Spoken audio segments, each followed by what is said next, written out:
ایک غریب آدمی تھا، نہ اس کے پاس بڑا گھر تھا نہ مہنگی گاڑی، بس ایک چھوٹا سا کمرہ اور بہت بڑے خواب۔ ہر صبح وہ امید لے کر نکلتا اور ہر رات تھکن اور اداسی لے کر واپس آتا۔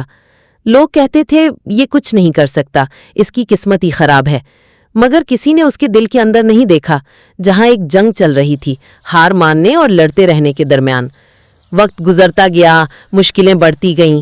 پھر ایک دن اس کے بچے نے آ کر پوچھا، ابو ہم بھی کبھی خوش ہوں گے؟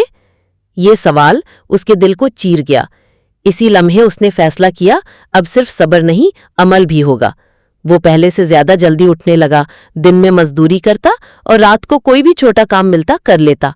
اس نے اپنی خواہشات کم کر دیں، تھوڑی تھوڑی بچت شروع کی اور ہر دن خود کو پہلے سے بہتر بنانے لگا۔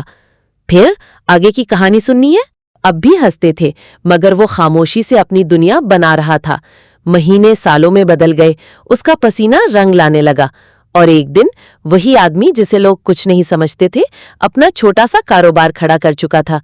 پھر ایک دن اس کا بچہ مسکرا کر بولا، ابو ہم خوش ہیں نا؟ اس کی آنکھوں میں آنسو آ گئے، مگر اس بار خوشی کے۔ وہ بولا، ہاں بیٹا، کیونکہ ہم نے ہار نہیں مانی، ہم نے صبر بھی کیا اور محنت بھی۔ یاد رکھو بچوں، غریب کا امتحان صرف صبر نہیں ہوتا، بلکہ صبر کے ساتھ مسلسل محنت بھی ہوتی ہے، اور جب یہ دونوں مل جائے تو تقدیر بھی بدل جاتی ہے۔ چلو بچوں، اب اللہ حافظ۔ کہانی کیسی لگی؟